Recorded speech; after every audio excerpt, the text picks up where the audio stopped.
था और उसने भूतिया कहानियों पर कभी विश्वास नहीं किया। अर्जुन ने जब हवेली की कहानी सुनी तो उसे जिज्ञासा हुई और उसने निर्णय किया कि वह रात को हवेली में जाकर देखेगा कि वहाँ वास्तव में क्या होता है। रात का समय था।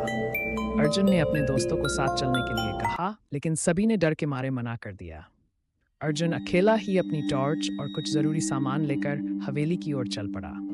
हवेली के पास पहुंचते ही उसने देखा कि वहां का माहौल बिल्कुल डरावना था।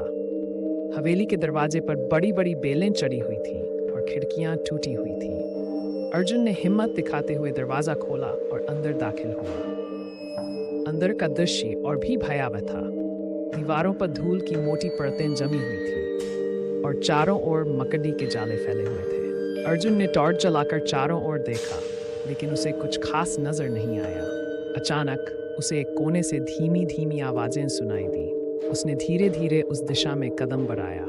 जैसे ही वह उस कोने में पहुंचा, उसे एक पुरानी पेंटिंग दिखाई दी। उस पेंटिंग में एक महिला और उसके साथ एक बच्चा था। पेंटिंग को देखकर अर्जुन को अजीब सा एहसास हुआ। अर्जुन ने पेंटिंग के पास जाकर गौर से देखा। अचानक उसे ऐसा लगा कि पेंटिंग की आंखें उसकी तरफ देख रही हैं। उसने टॉर्च को पेंटिंग पर घुमाया और देखा कि पेंटिंग की आंखें वाकई में चमक रही थीं। अर्जुन डर के मारे पीछे हट गया। तभी एक ठंडी हवा का झोंका आया और दरवाजे जोर से बंद हो गए। अर्जुन ने घबराकर दरवाजे की ओर दौड़ने की कोशिश की, लेकिन दरवाजे बंद हो चुके थे। तभी उसे पेंटिंग से आती हुई एक महिला की आवाज़ सुनाई। कौन हो तुम? आवाज़ ने पूछा। अर्जुन ने कांपते हुए जवाब दिया, मेरा नाम अर्जुन है। मैं ये जानने आया हूँ कि यहाँ क्या होता है।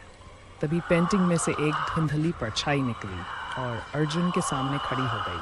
वह परछाई उस महिला की थी जो पेंटिंग में थी।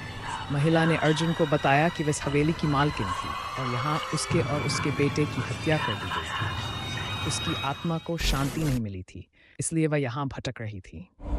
अर्जुन ने हिम्मत दिखाते हुए उस आत्मा से कहा, मैं तुम्हारी मदद कर सकता हूँ। मुझे बताओ कि तुम्हें कैसे शांति मिल सकती है। आत्मा ने अर्जुन को बताया कि अगर वह उसके और उसके